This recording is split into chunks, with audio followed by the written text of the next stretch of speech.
¿Qué tal? Muy buenos días a todos. Gracias por su puntualidad y por la espera. Realmente estamos muy contentos, muy emocionados de que este día ha llegado y que hemos tenido una excelente aceptación de parte de ustedes. Los dejo con mi colega Miguel Argüello. Muy buenos días, Carlos. Buenos días. Muy buenos días a cada uno de ustedes que nos están viendo esta mañana y que se han tomado el tiempo para estar con nosotros en este conversatorio, que más que un seminario, más allá de un webinar, es una conversación franca sobre uno de los tópicos más importantes que está sucediendo en el mundo en este momento, que son las fintech. Esto por una parte, pero por otra es también la presentación de un pequeño ebook que hemos hecho Carlos y yo, precisamente en aras de entender un poco el ecosistema, cómo está la regulación actualmente en la región y además de eso, qué riesgos, entre muchos que hay, pero cuáles son los principales riesgos que pueden tener las fintech en estos momentos y cómo gestionarlos y cómo tratarlos. Y al final vamos a estar en un mano a mano, conversando, dando ideas que pueden ser muy beneficiosas para todo el ecosistema fintech de la región en Centroamérica. Y también saludamos a todos aquellos que están fuera de la región de Centroamérica, que están unidos desde Colombia, Perú, Chile, Argentina, que sabemos que se han inscrito y que muy seguramente ya están con nosotros. Vamos a empezar. Vamos a poner mente bastante en algunas cosas que consideramos de suma importancia en este momento. El ecosistema fintech en Nicaragua, ¿no? Y en Centroamérica, en Costa Rica, es una situación que se está dando cada vez más. Y esto que está ocurriéndonos está transformando vidas y está trastocando los servicios financieros a como los hemos conocido por mucho, mucho tiempo. Así que es una mirada a la regulación, es una mirada a los riesgos y es una mirada al compliance. Y vamos ahorita a entrar un poco de los hechos relevantes, esos hechos relevantes que, bueno, ¿cómo fueron? ¿De dónde surgió? ¿Cómo vino todo esto de la fintech? Las fintech no son nada nuevo.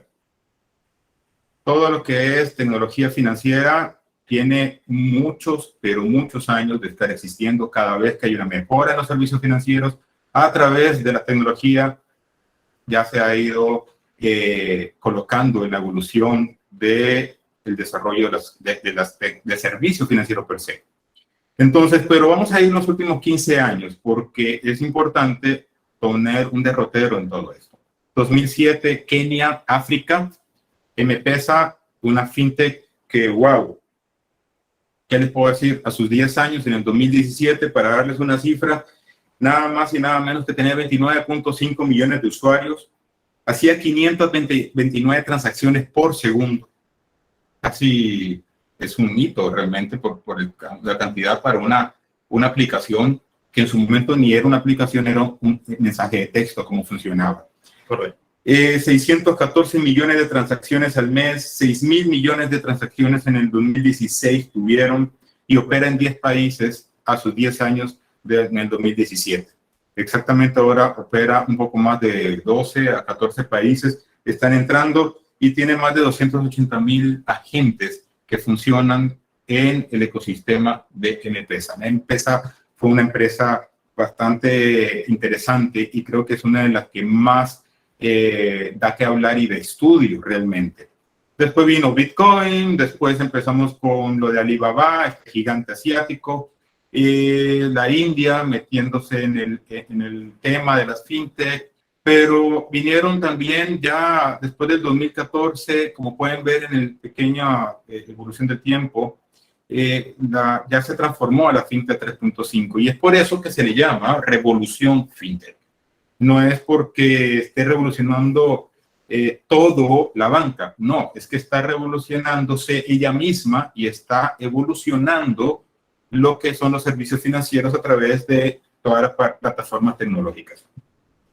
Es aquí donde tenemos que prestarle atención, porque en los últimos 8 años han habido muchísimos cambios y una aceleración increíble todavía a partir de la pandemia. La pandemia hizo que muchas empresas empezaran con la transformación digital y estas empresas dieron un salto importantísimo en un corto periodo de tiempo y aún siguen dando el salto. Pero además recalcar que las que no lo han hecho se están quedando rezagadas, pues, o mueren en el intento.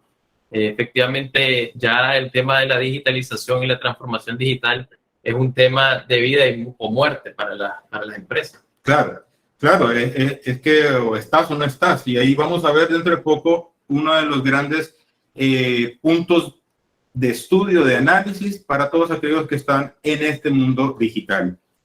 Entonces, después viene China. China con 2 bancos totalmente digitales, total y absolutamente digitales. Y entonces ahí vamos viendo cómo en los 15 años, en otras partes, latitudes del mundo, han ido apostando por estas transformaciones en los servicios tecnológicos, en los servicios financieros a través de la tecnología. Pero bueno, entonces por eso es que hablamos de FinTech 3.5. La 3.0 comenzó, perdón, después del 2008 con la crisis financiera, y culmina en el 2014-2015. Probablemente nuestra audiencia se sorprendió un poco cuando dijiste eso de que en términos fintech o el concepto no es algo nuevo. Sí, porque la mayoría lo estamos escuchando hasta ahora, pero en otras partes ya han ido. Y los que entendidos en tecnología, los entendidos en banca y finanzas, y sobre todo los que ligan banca, finanzas y tecnología, saben muy bien cómo ha funcionado en todo más de 50 años prácticamente. Efectivamente, pero el auge que estamos viviendo y del que vamos a conversar el día de hoy es joven, exactamente. Tal vez años. La última década. El otro año calcularía yo que realmente es quinceañero o quinceañera. Se viste de rosada el próximo año. Exactamente, porque desde 2008 comenzó una verdadera revolución de las fintech a raíz de la crisis financiera que el mundo vivió. Entonces, pero para aquellos que se están uniendo y contestaron la encuesta que fue enviada, queremos solamente dar este repaso rapidito porque no es el objetivo de este conversatorio. El objetivo es ver la regulación, los riesgos y compliance, y para allá vamos. Le dejamos una pequeña definición en palabras muy sencillas de lo que es fintech y qué es la importancia que realmente tiene. Aquí vemos algunas cuantas de las verticales que se le llaman así, de la fintech, y que pueden apreciar más o menos, porque a veces muchos no conocen qué puede ser una fintech. Pueden saber el nombre de algunas, M-Pesa, por ejemplo, pero no saben cómo puedo usarla o cómo puedo favorecerme realmente, beneficiarme del uso de una, y sobre todo aquellos emprendedores, inversionistas, aquellas personas que son curiosos también. Pero hoy vamos a abordar, como anteriormente mencioné, estos 4 puntos. El primero, la economía digital, regulación fintech, riesgos y compliance, ideas y recomendaciones que tenemos al respecto. Economía digital. Bueno, es que aquí realmente hay mucho de qué hablar. El mundo se mueve súper rápido, a una velocidad cada vez mayor. Nos viene más lento a estas latitudes, pero no podemos desconocer lo que esté pasando en otros países, en otras regiones. Y esto ha acelerado, después de la pandemia, esta transformación, como ya lo estábamos conversando, ha acelerado muchísimo a las empresas en el mundo digital. Y es aquí donde empezamos con todo lo que es la economía digital. Pero realmente, ¿qué es economía digital? Entonces, todo lo que está desarrollándose y se utiliza la información y conocimiento digital como factor clave en los procesos de producción es parte de la economía digital. ¿Y qué tenemos en la economía digital? Bueno, tenemos comercio electrónico. ¿Quién no ha hecho compras por Amazon? Tenemos los servicios electrónicos, que por ejemplo son las empresas que venden tickets online, publicidad digital. ¿Quién no ha visto una publicidad en las redes sociales? Tenemos los medios digitales, Netflix, servicios de movilidad en línea, Y también tenemos las reservas de viajes, Expedia, Booking, etcétera. Airbnb. Pero tenemos también en la economía digital las fintech. Y las fintech son parte del ecosistema de la economía digital. Y es importante porque ahora vamos a ir viendo poco a poco cómo en Centroamérica tenemos un PIB de miles de millones de dólares y que el 6% de ese PIB lo genera la economía digital. Y el 3% del PIB de la región, tomando en consideración a varios de los países que comúnmente no están dentro del eje, como Panamá, República Dominicana y Belice, estamos hablando que la fintech genera 12.8 mil millones de dólares. Nada despreciable, ¿verdad? Totalmente. Nada despreciable. Y es por eso que después vamos a ver un radar fintech que Carlos va a presentar para exponer esa cantidad de fintech que hay y de dónde salen esos 12.8 mil millones de dólares. Entonces, tenemos que estar claros de la importancia económica que generan las fintech en la región. Ya no digamos en el mundo, en la región. Y cómo se están haciendo cada vez sentir más y cómo están siendo utilizadas por aquellas personas que, no estando bancarizadas, requieren un servicio a menor costo y que les pueda ayudar a salir cada día más adelante. Y también vamos a ver cómo ese servicio de las fintech ayuda a muchísimas personas a bancarizarse. Aquí vamos a ver un dato, unos datos simples, es del 2019, hacia el 2020 las estimaciones de la OCDE versus la región y cómo la afectación económica, o mejor dicho, el ingreso económico que genera la fintech con respecto a cada uno de los países. Y ya podemos estar apreciando aquí Costa Rica con 15.3 miles de millones, Guatemala con 22, Nicaragua es el país que tiene menos alcance con la fintech y esto es lo que debemos obviamente analizarlo a nivel regional y aprovechar el impulso, pero aprovechándolo teniendo información, conocimiento y apuesta por este tipo de tecnología. El e-commerce en Centroamérica en el 2020 generó 3.7 billones de dólares. Y es aquí donde todo esto es parte de esta economía digital tan importante y necesaria. Pero bueno, vamos ahora, después de este repaso, después de estos minutos, unos 10 minutos de repaso y de algunos datos para poner en contexto de qué hablamos, cuánto es el peso en la economía de lo que estamos tocando de las fintech y sobre todo, por qué debemos de prestarle atención. Ahora, Carlos Romero nos va a hablar de la regulación, cómo están los países, cómo marcha esa regulación y la manera en que podemos ir gestionando esa regulación. Todo tuyo, Carlos. Gracias, Miguel. Efectivamente, yo voy a hablar de la regulación, pero no solamente de eso. También es importante hablar de la regulación y el contexto que se vive en cada uno de los países. Para esta presentación hemos elegido o hemos seleccionado desde Guatemala hasta Costa Rica. Entonces vamos a hablar de 5 países, hablando un poco sobre el nivel de bancarización, el nivel del acceso al Internet y el uso que se hace actualmente de plataformas digitales. Entonces, comencemos. Tenemos ese precioso mapa, o no mapa, esa preciosa imagen satelital de la región que nos ha compartido Miguel. Y ahí 5 preciosas fotos sobre la región. Entonces comenzamos con el tema del radar. Este radar, pues, tomado precisamente de Misión Lunar, una iniciativa de mi amigo Alan Willock, tenemos que nos muestra 195 fintech en la región.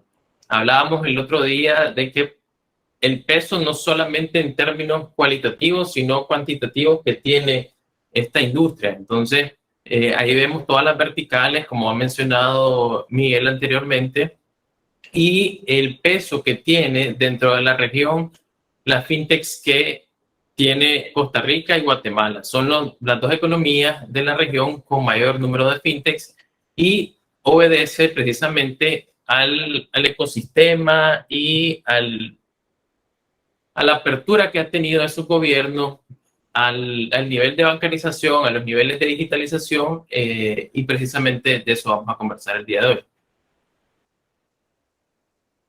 Pero antes vamos a hablar sobre los aspectos a tomar en cuenta al crear una fintech.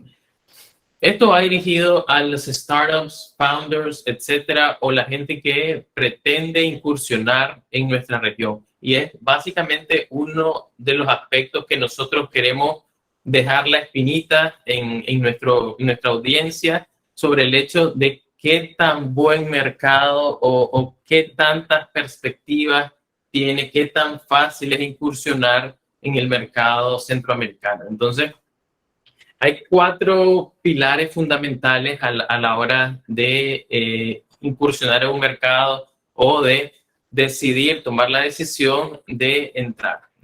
Primero, hablamos de los aspectos comerciales. Pues debemos saber cuál es la oferta actual, cuáles son las necesidades de ese país, cuáles son las trabas, digamos, administrativas que pueden existir o no. Luego hablamos del mercado, que básicamente está relacionado con esto, pues ya lo hemos mencionado, el tema de la bancarización, el tema de la digitalización, el tema de las líneas celulares, qué tantas líneas celulares y cuántas de ellas tienen acceso a Internet, cuántos smartphones, etcétera. Entonces, todos estos son aspectos de mercado que son importantes tomar en cuenta a la hora de entrar al negocio fintech. Luego, por supuesto, y es básicamente de lo que yo les voy a hablar esta mañana, los aspectos legales. Conversaba antes de entrar a la conversación, al conversatorio con Miguel, el hecho de que muchas veces decimos que no existe regulación, pero lo que no existe es supervisión. Exacto, sí, es que una empresa, recordemos que las empresas están constituidas y que se deben a un sinnúmero de normativas ya por sí mismas en su constitución. Prestan servicio, crean productos y bienes y ya por sí mismos están normadas. El problema, y que vamos a ir viendo poco a poco, es la supervisión de la actuación como servicio financiero. Correcto. Entonces, estas sociedades mercantiles, porque funcionan así en los mercados donde no hay una regulación específica, pues una camisa a la medida de las fintechs, existe regulación en términos de sociedades mercantiles, en términos fiscales, en términos administrativos, etcétera, pero no existe esa regulación con nombre y apellido de llamarle ley fintech, por así decirlo.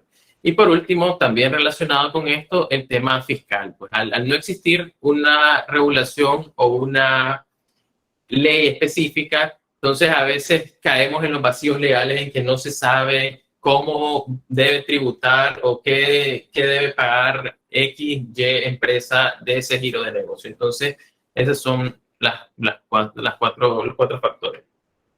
Comenzamos con Guatemala, que es el país con mayor población de nuestra región. Ahí podemos observar el radar fintech que tiene la Asociación Fintech de Guatemala, con quien a nivel personal he tenido un acercamiento muy bueno.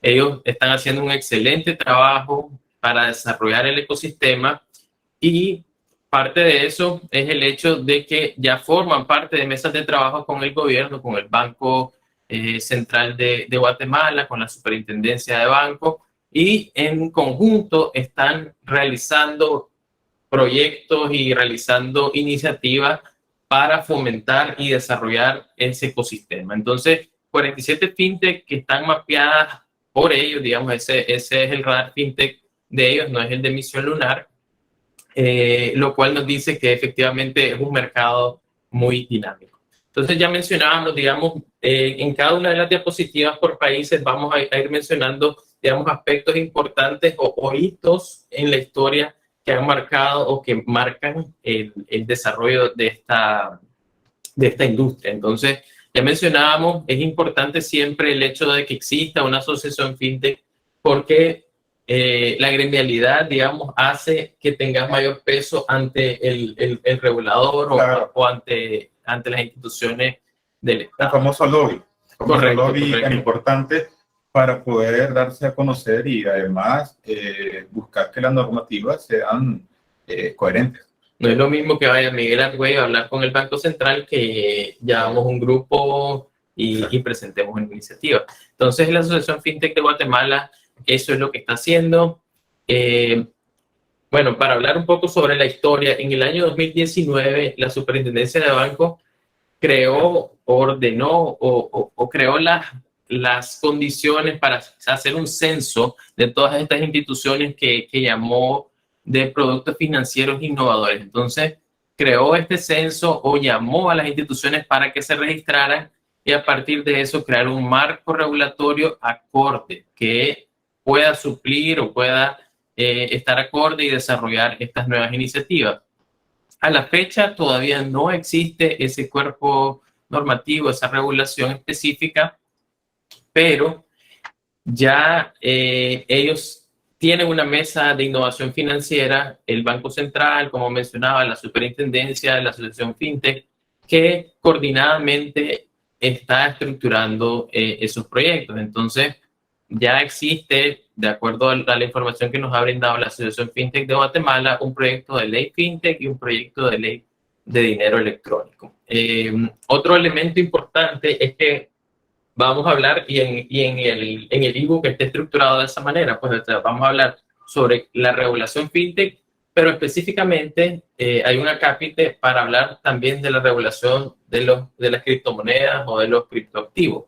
Entonces, en el caso de Guatemala, hubo un comunicado en febrero del 2021 donde el Banco Central se pronunció ya sobre el hecho de que ellos no están respaldando eso, que no hay ningún respaldo financiero de esas criptomonedas y que cualquier persona que quiera invertir en criptoactivos debe estar claro del riesgo y de la volatilidad que eso implica.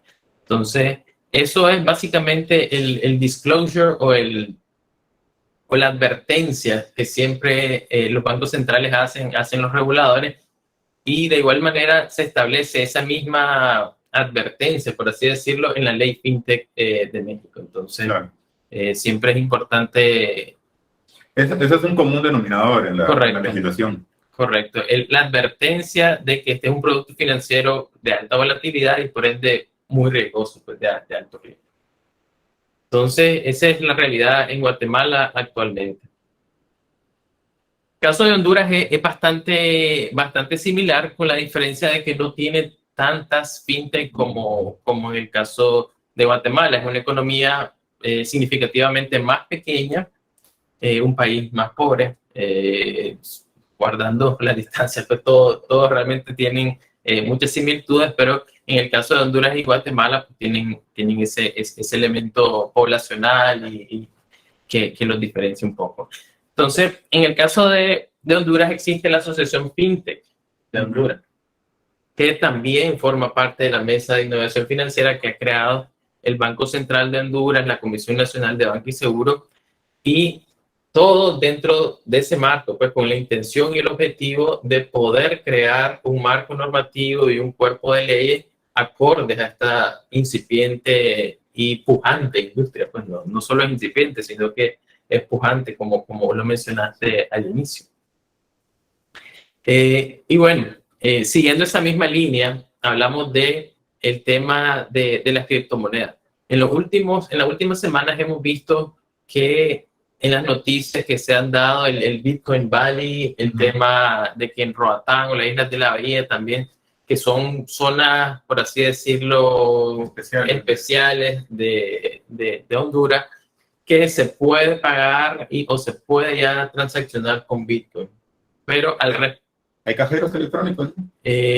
Pensaría que no, pero habría que investigar más a profundidad.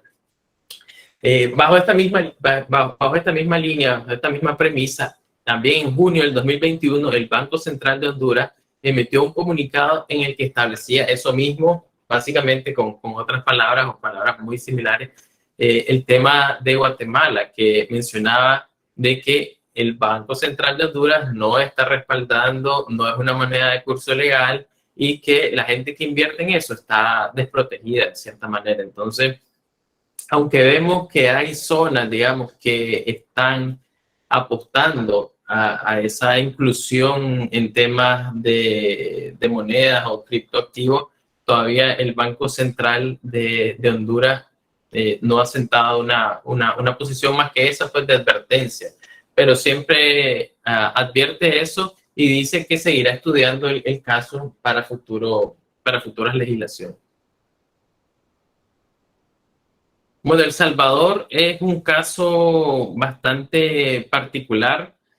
Ellos sentaron un hito histórico en el año 2021 al aprobar la ley Bitcoin y convertirse en el primer país a nivel mundial en tener al Bitcoin como moneda de curso legal. Entonces, El Salvador efectivamente tiene ese ojo puesto por toda la comunidad blockchain, por toda la comunidad de gente que sigue o está transando con criptomonedas.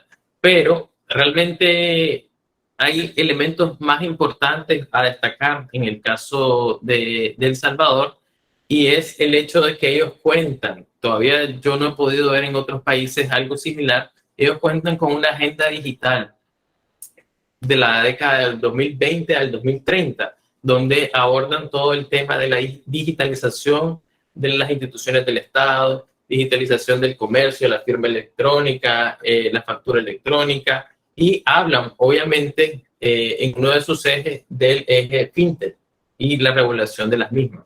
Todavía no se cuenta con una regulación específica, pero sí hay un auge de estas instituciones, sobre todo en el tema criptomonedas. Pero yo te mencionaba también el otro día el hecho de que para mí el tema de la ley Bitcoin es bastante reducido, porque tanto la ley Bitcoin como el reglamento de la ley y todos los cuerpos normativos siguen esa dirección, donde se reduce todo al Bitcoin. ¿Qué pasa con las otras criptomonedas? Todo lo que hablábamos aquí, ¿es una ley solo para Bitcoin, no es una ley para criptomonedas, o el legislador se equivocó? O sea, habría que ver, habrá una reforma. Es un tema interesante porque puede ser que de repente alguien del gobierno diga, aquí solamente con ley Bitcoin. Correcto, tal vez ellos, para poder potencializar el uso del que han denominado la herramienta financiera más poderosa en la historia, entonces creen que exclusivamente el Bitcoin, pues, pero eso cierra las puertas, digamos, a otro tipo de exchange donde hay una plataforma más amplia. Posiblemente que sí pueda cerrarlas, posiblemente más de alguien pueda decir que la ley es excluyente y alguna inconstitucionalidad al respecto con el principio de igualdad de oportunidades, ¿verdad? Totalmente.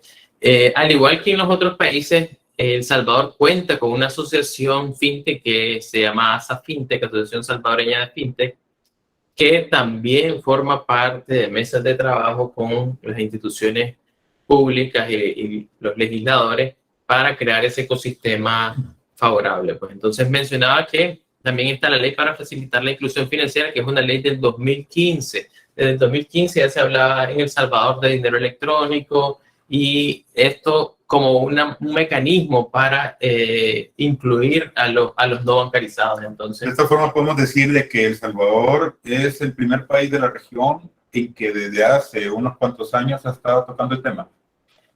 No sé si el primero, porque igual, bueno, ya vamos a hablar de Nicaragua, pero también ya existía una ley, una norma de dinero electrónico en Nicaragua hace varios años. Entonces, pero sí, pues efectivamente ellos ya tenían... Ya eran los primeros pasos. Puede ser, podremos decirlo de esa manera. Entonces ya hablamos de la agenda digital, de la ley de inclusión financiera. Es importante también este tema del Centro de Innovación Financiera.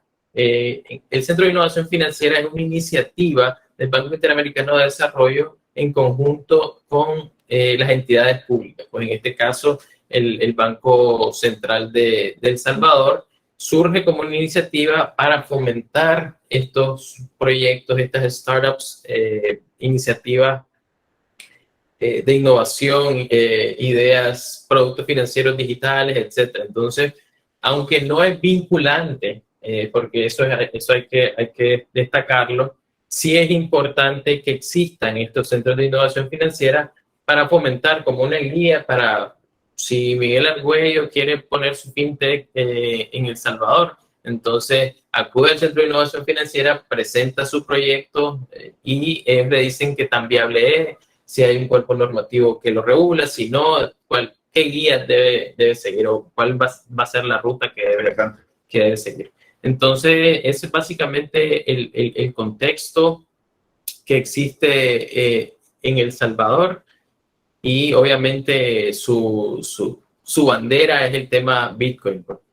La ciudad Bitcoin, ¿no? Con eso. Correcto. Ok, entonces ahora hablamos de Nicaragua, nuestro país. Nuestra tierra, exactamente. Y efectivamente, como todos saben, nosotros somos nicaragüenses y hemos dado seguimiento a este tema de la regulación fintech en Nicaragua. Primero hay que mencionar de que en el 2020 surgió el primer cuerpo normativo para regular el tema de las empresas de tecnología financiera y fue el Reglamento de los Proveedores de Tecnología Financiera de Servicios de Pago. Esto fue en el 2020, en septiembre del 2020. Bajo este reglamento surgieron 3 empresas que ya han obtenido su licencia como empresa fintech, de las cuales 2 ya están operando y una todavía no ha salido al mercado, aunque ya tiene su licencia. Luego, en el año 2021, en mayo del 2021, fue aprobada la ley número 1072, que es una ley que reforma las leyes de prevención del lavado de dinero, financiamiento del terrorismo, proliferación de armas masivas, etcétera, y además reforma la Ley General de Bancos. ¿Cómo la reforma? Añadiendo el hecho de que los bancos pueden transaccionar o pueden realizar transacciones con activos virtuales. O sea, que les da la libertad a los bancos para que puedan custodiar, puedan transaccionar, puedan vender, etcétera. Todo un abanico de opciones para el tema de activos virtuales. ¿Y cómo ha estado funcionando eso? ¿Hay alguna medición al respecto?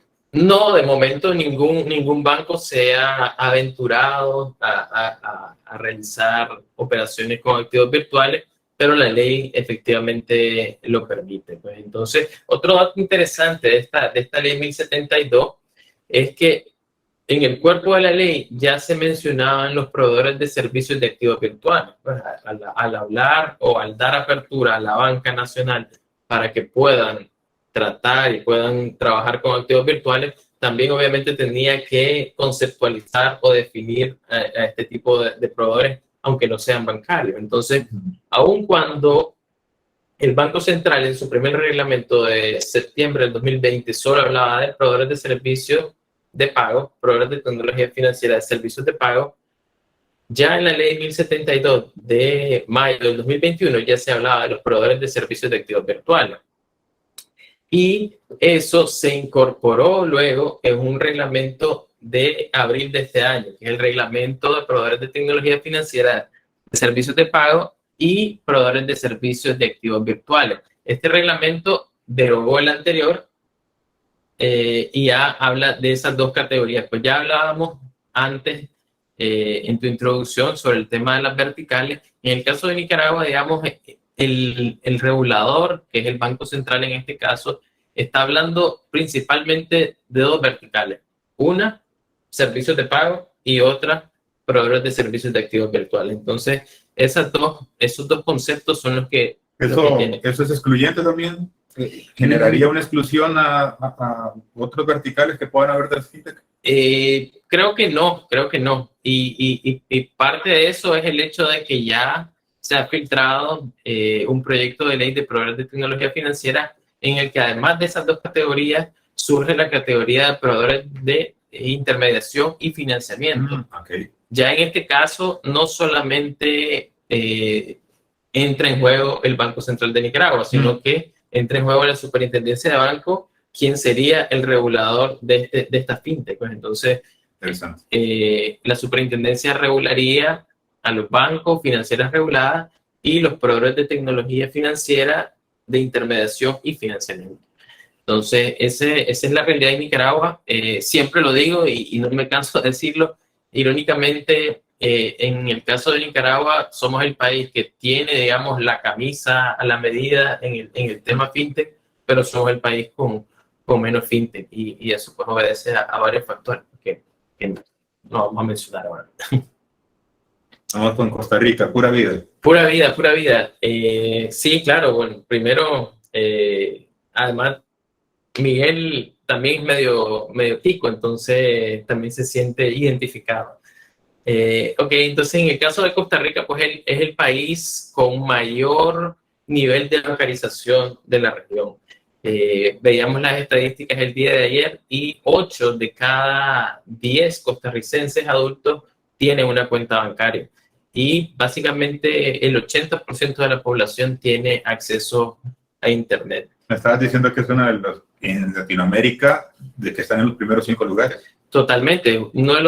Está en el top 5 de los países más bancarizados de Latinoamérica, que realmente están bastante avanzados en ese sentido. Entonces, cuando me pesa, en Kenia comenzó, la bancarización era menos del 20%.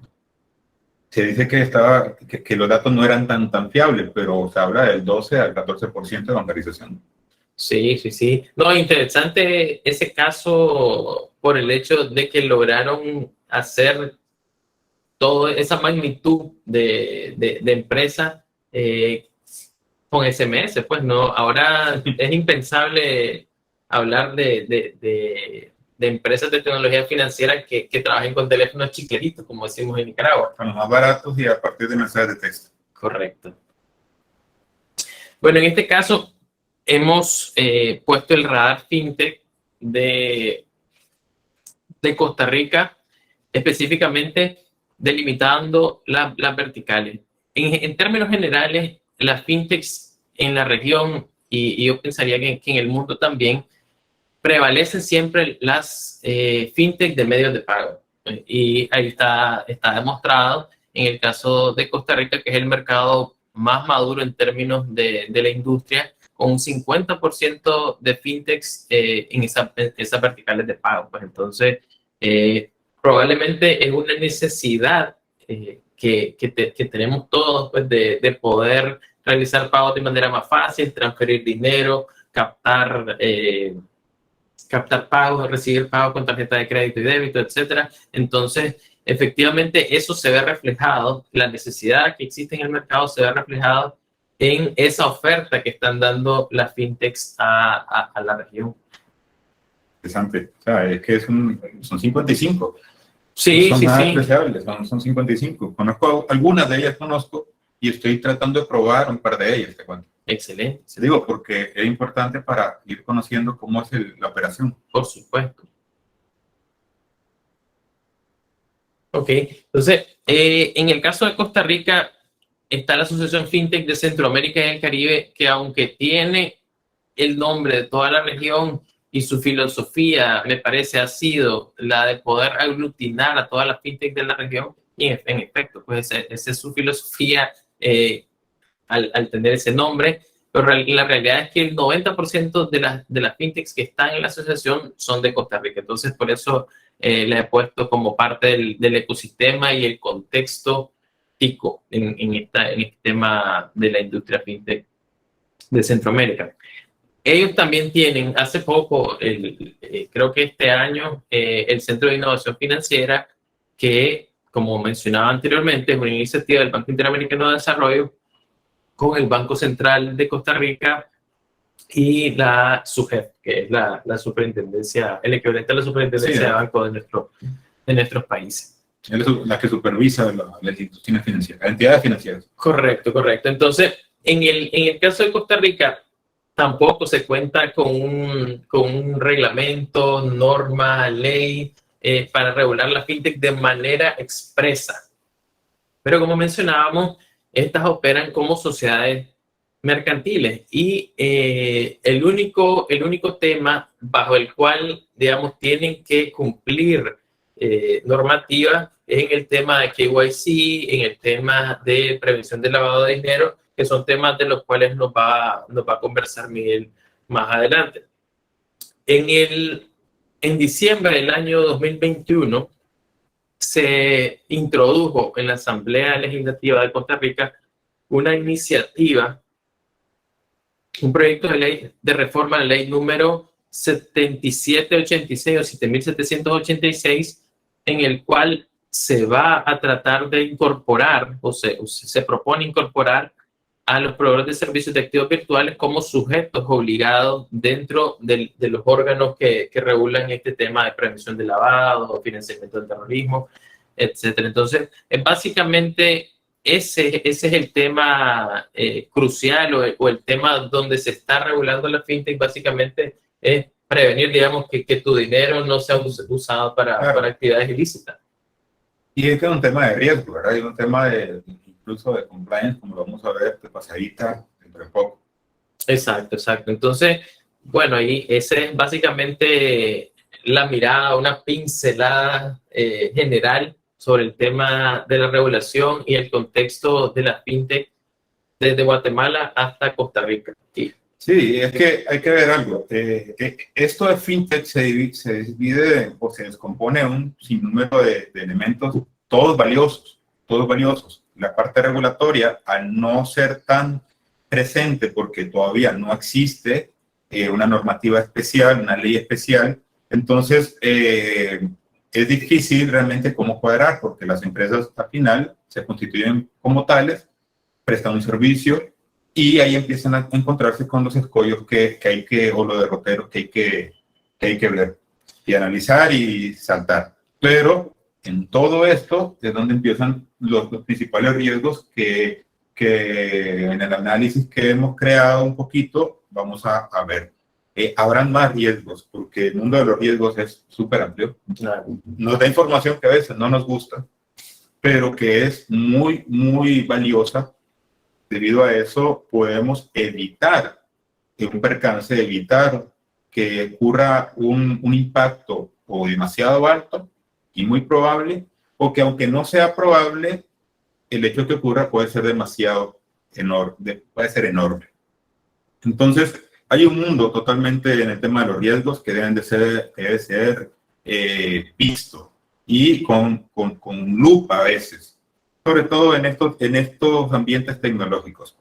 Pero recordemos algo, porque vamos a entrar a ver riesgos, pinceladas, una mirada. Riesgo es la incertidumbre que cae sobre los objetivos propuestos. Y una empresa siempre quiere crecer, siempre quiere ir hacia adelante, tener más clientes, etc. Y entonces va a tomar decisiones. Y a partir de esas decisiones habrán eventos. Y entonces estos eventos son los que hay que analizar para ver el riesgo que pueden tener esos eventos debido a las decisiones tomadas por la junta directiva, el consejo de administración, los socios, los inversionistas, terceras partes. Aquí vamos a señalar 3 riesgos principales que hay que tener en cuenta.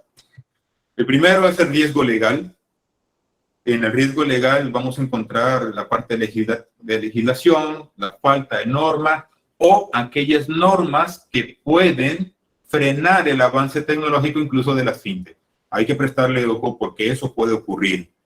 Estamos hablando de que en un contexto externo, no en el contexto interno de las fintech, en un contexto externo, esa falta de regulación, por un lado, puede generar un problema, pero por otro lado, también le puede generar poder avanzar a grandes pasos si sabe hacerlo con las medidas que necesita implementar. Entonces, ¿qué pasa? Es un arma de doble filo. No lo tengo en la norma especial, no tengo una supervisión, pero necesito operar y crecer. Y es ahí donde muchas empresas vienen y dicen, no tengo nada que me ate, que me paralice, que me frene, yo voy en carreta en bajada y sin freno. Entonces, es ahí donde, ojo, mucho ojo. Pero ¿qué ocurre? No hay una legislación reguladora, ¿ok? No hay supervisión, ¿ok? Entonces hay que autorregularse. Y la autorregulación aquí es un principio que debe tenerlo la Junta y el Consejo de Administración. Si no hay autorregulación, vas como carreta en bajada sin ver qué puede pasar. Es un problema. Entonces, pero ¿qué pasa? También hay leyes de defensa del consumidor, también tenés que ver las leyes civiles, las mercantiles, estamos hablando de contratos. Ese es el contexto externo. Tener normas que están para la empresa, para el tuyo y el mío, y al mismo tiempo tenés que dar un servicio basado en tecnología. Entonces, ¿cómo cuadrás los dos, los unís y puedes salir adelante en ello? La legislación fiscal es otro reto, porque aquí vienen, si habrá tratamientos especiales de la legislación para que venga más inversión, si, ¿qué ocurre con los servicios transfronterizos? Cuando acceden terceras personas de otros países a esto, y yo estoy ganando como fintech, ¿qué ocurre con eso? Con esos servicios transfronterizos. ¿Qué ocurre si se va a apostar por las fintech pequeñas y medianas? Van a entrar dentro de las categorías de micro, pequeña y mediana empresa. Micro no creo, pero pequeña y mediana empresa sí. O sea, podrán accederse a esto. Entonces, ese contexto externo de la parte legisladora, de la parte normativa, hay que prestarle atención. Y eso se llama riesgo legal. Para el riesgo legal hay una norma ISO, por cierto, la 31022, salida en mayo del año pasado, del año antepasado, del 2020, y que, dicho sea de paso, es muy prudente conocerla y empezarla a utilizar para mejorar la gestión. Después tenemos un segundo, los riesgos digitales. Está basada en tecnología y el usuario basa su uso precisamente en la misma tecnología. Entonces, esos riesgos digitales, ¿pero qué son los riesgos digitales? Me va a permitir leerlo textualmente para dejar la idea bien clara. Esas consecuencias inesperadas en la mayoría de las ocasiones de la transformación digital, de lo que hablábamos al principio, de los sistemas y del mundo digital. Aquí, ¿cuáles podemos apreciar si abuelo de pájaro? Bueno, sistemas desactualizados, riesgos de terceros, con el tema de protección de datos. La base de datos es gestionada por terceras partes. Ocurrió no hace mucho, no una fintech, sino una empresa de franquicia en Costa Rica, donde la tercera parte, la que les daba el servicio, tuvo una brecha y resultó de una violación a la protección de datos personales, a la privacidad de todos los que se habían inscrito en la aplicación como club de esa empresa.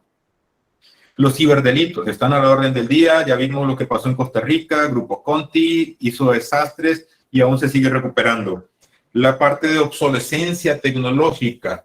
Las fintech no pueden darse el lujo de estar con equipos desfasados.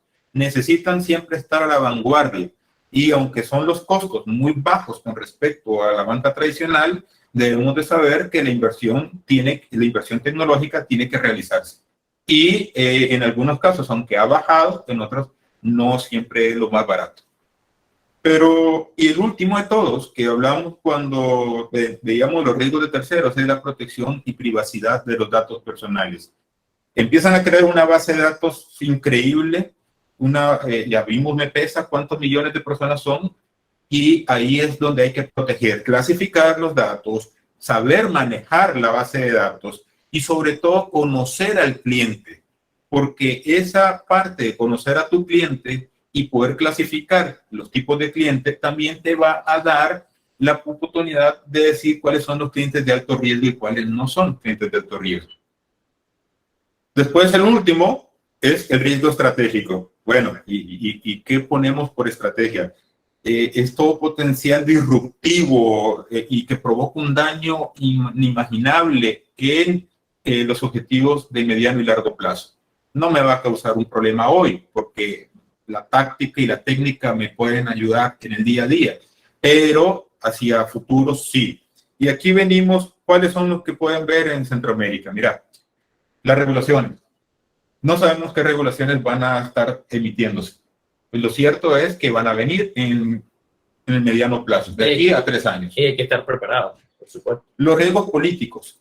el vaivén político también incide en la manera en que esto funciona. Los regulatorios, que ya lo vimos, los cumplimientos. O sea, no cumplís con X o Y normativa o no le pusiste esa atención a M normativa, puede traerte un riesgo estratégico de largo plazo.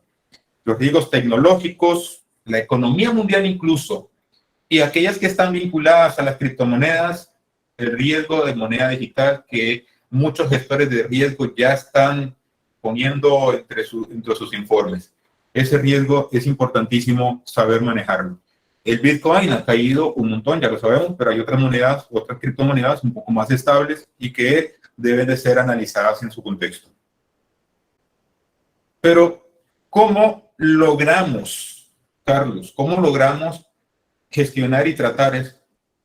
¿Cómo podemos transitar por el laberinto de normas, por ese laberinto increíble que existe y que, dicho sea de paso, una empresa, así por así, debe cumplir con no menos de 10 a 15 normas, leyes y regulaciones en su día a día? A lo interno. A lo interno. O sea, eso sin meter políticas internas, manuales, procedimientos. No metamos todo eso todavía.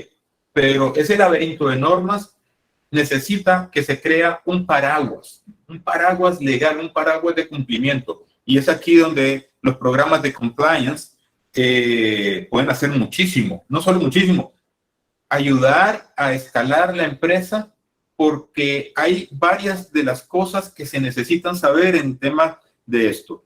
¿Por qué? Porque se necesita saber que para mejorar una fintech debe tener cumplimiento normativo, debe mejorar su reputación, porque muchas veces es caída porque no hay regulación, no hay supervisión, confianza en el usuario, o sea, que el usuario promedio pueda confiar en que va a estar resguardado en las transacciones que están realizando, y transparencia en la forma de actuar. Y estos 4 pilares, como los hemos llamado, estos 4 pilares son importantísimos, y ojo, mucho ojo, porque al no tenerlos, al descuidar y pensar que la tecnología lo es todo, podés estar entrando de repente a una tormenta, a un aguacero. Y en estas épocas de lluvia es importante tener ese paraguas. Entonces, compliance es ese cumplimiento a las normas, a las leyes, a las políticas internas, a las protecciones que debemos de generar, y que necesitamos conocerlo, aplicarlo, y hay una norma ISO para ello. O sea, no vamos a hacerlo así a la zumba marumba. Hay una norma ISO que recientemente ha salido el año pasado, la 37301, antes era la 19600, ahora la 37301, ya certificable, y ayuda muchísimo. ¿Cuáles son los beneficios? Les voy a mencionar 4 beneficios. El primero, que le va a dar más valor a la empresa. No es lo mismo decir, yo tengo un programa de cumplimiento y aquí están todas las políticas internas y cómo voy a cumplir, y el compliance officer con el que yo cuento, o tercerizo al compliance officer. Entonces, y presentarse así a la banca de inversión, por ejemplo, para escalar tu fintech, que presentarse sin nada y con desconocimiento de las normas a las que tenés que cumplir. Una mejor posición ante terceros. Hablamos, banca de inversión, stakeholders, inversionistas. También tenemos que reducirá la exposición al riesgo. Y por último, una mejora en la confianza. O sea, por lo que hemos visto, cómo puede mejorar la fintech. Pero bueno, nosotros hemos previsto de que la aplicación de la norma ISO es fundamental. Igual de fundamental es tener un IT compliance aplicando posiblemente, y pueden haber otras metodologías, pero aplicando la metodología COVID y aplicando también la metodología de una norma ISO 27001 en cuanto a la seguridad de la información, sobre todo por el tema de protección de datos, que es fundamental hoy en día y que casi no hay país en el mundo que no tenga una ley en estos momentos de protección de datos. En Centroamérica pasa algo igual que FinTech, pero en Centroamérica, por lo menos ahorita, Panamá, Costa Rica y Nicaragua la tienen. El Salvador salió una en El Salvador el año pasado, pero fue vetada por el presidente Bukele. Entonces, pero Guatemala está en la tubería legislativa, Honduras ya está en lo suyo, Dominicana igual, y es importante que la región conozca que hay que resguardar la protección de datos, como también hay que saber aplicar las metodologías. COVID, sus siglas son en inglés, en español serían los Objetivos de Control para la Información y Tecnología Relacionada. Se divide en dos grupos, en gobierno y gestión. Son 6 principios básicamente que tiene la metodología y que le puede ayudar muchísimo a las fintech para poder desarrollarse. Los principios del sistema de gobierno, como también los principios del marco de gobierno o la gestión del mismo gobierno. Es así que aplicarlo puede ayudar mucho en los temas tecnológicos. Muchos de los que nos están viendo saben muy bien de lo que estoy refiriéndome y incluso aún más porque hay cualquier cantidad de buenas metodologías que se pueden utilizar. Pero también vemos con el compliance penal y hay compliance fiscal, hay programas especiales para muchas de las normas que se deben de manejar. Y aquí tenemos que estar claros. Primero que tenemos que identificar, y la identificación de los problemas penales que puedan existir está vinculada a la evaluación de riesgos, Carlos. Esa evaluación de riesgos nos va a marcar cómo vamos a irnos manejando al respecto. También está hacia la prevención. Tenemos que prevenir y hay maneras de prevenir y ahorita voy a decir una de ellas. Está la vigilancia y la detección y eso va con la manera de prevención. Miren, una de las maneras de prevenir es aplicando métodos de auditoría muy importantes. Las fintech necesitan auditoría y uno de los métodos que puede utilizar interno es el método de COSO ERM, que es un marco regulatorio de control interno. Y este marco regulatorio de control interno lo que nos va a dar son líneas de defensa. Y estas líneas de defensa van a estar vinculadas a la gestión operativa, a la supervisión interna y a la auditoría. Entonces, al manejar un COSO RM, las fintech pueden ayudarse internamente a la exposición a riesgos que después les resulta en pérdida de reputación y confianza. Pero también, cuando hablamos de vigilancia y detención, los perfiles de clientes, la exposición al cliente, cuáles son mis clientes altamente expuestos políticamente, el KYC. Entonces, eso es vital que lo empiecen a aplicar poco a poco. Que puede ahí quitarme la carreta en bajada, sí, va a ir frenando un poco algunas cosas, pero después de saber cómo aplicarlo, incluso usando la tecnología como hoy se puede hacer, puede ser muchísimo más fácil. La inteligencia artificial puede ayudar muchísimo al respecto. Entonces, hasta aquí, esa es la mirada que hemos tratado de ir viendo poco a poco en esos procesos para identificar, prevenir, para vigilar, para resolver y sobre todo para consultar. Pero de todo, te digo, la fintech necesita en riesgos y compliance una permanente capacitación. Totalmente. Necesitan contar con un equipo interno o externo de primera línea que conozca tecnología y que conozca de riesgos y compliance precisamente para poder ir más rápido y no detenerse en el proceso, pero siempre y cuando exista la voluntad del Consejo de Administración y de los socios de que se hagan las cosas. Sí, de lo contrario, podría quedar todo en muy bonitos programas, planes y un sinnúmero de anaqueles y como estos que pusimos atrás, ahí guardaditos en el librero. Puro papel. Puro papel. Tiene que llevarse a la práctica, tiene que llevarse a la acción, tiene que estar en movimiento.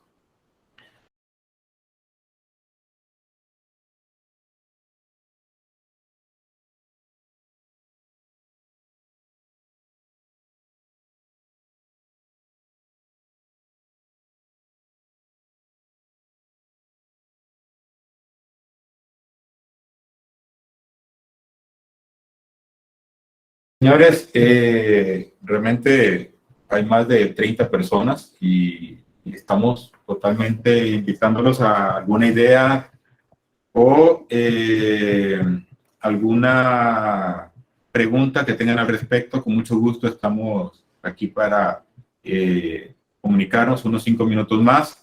En este momento también les vamos a dar el acceso al link para descargar el ebook que hemos preparado. Entonces, está ahí, www.derechoinversión.com, pleca FinTech Centroamérica. Se va a poner también en el chat para que ustedes puedan darle clic inmediatamente. Sabemos que el tiempo es valioso, el tiempo es oro. Esperamos que hayan disfrutado muchísimo esto. Ha sido preparado para que podamos ir viendo ese ecosistema y entrar en los detalles que tanto se necesitan. Vienen muchas cosas buenas que estamos haciendo. Estamos preparando programas de compliance, estamos creando matrices de evaluación de riesgos y estamos haciendo todo para que el ecosistema, darle un aporte al ecosistema, a las empresas que lo requieran. Juan Carlos ha levantado la mano, no sé si ya tenemos Claro. todo disponible para que pueda encender su cámara y su micrófono. ¿Qué tal? Buenas tardes. Enciendo el micrófono, la cámara no. Estoy desde mi celular, pero gracias por la presentación, muy interesante realmente. Yo tengo una pregunta muy específica. Por ejemplo, en el caso de Europa, ¿verdad? Que hay una integración en la zona económica europea. Muchas fintechs pueden operar desde un país específico y vender los servicios en toda la Unión Europea, correcto. En el caso de Centroamérica, no existe una integración como tal, ¿verdad? Pero es posible desde un país, por decir, no sé, Guatemala, Costa Rica, poder vender los servicios desde ahí y estar facturando y haciendo un smart routing al país de donde se opera. ¿Es posible?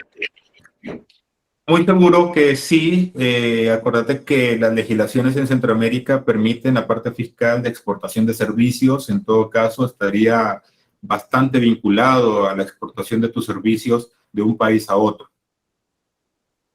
En términos prácticos, sí se hace. Pues conozco de varias empresas fintech en Costa Rica que tienen clientes en toda la región. En El Salvador, en Nicaragua incluso hay una de las fintech que tiene clientes acá.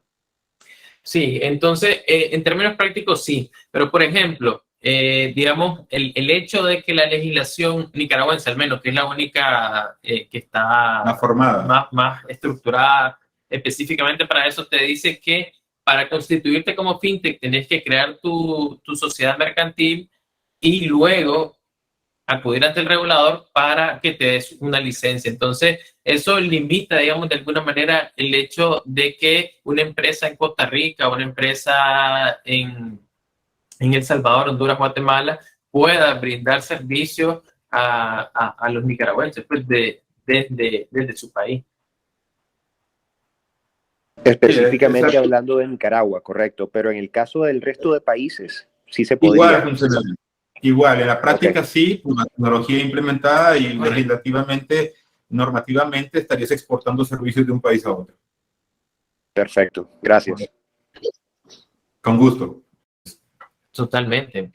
Realmente, como decía al inicio, nos ha sorprendido gratamente la respuesta que hemos tenido de todos ustedes en este primer esfuerzo que realizamos en conjunto y pues quedamos gratamente convidados a futuros conversatorios.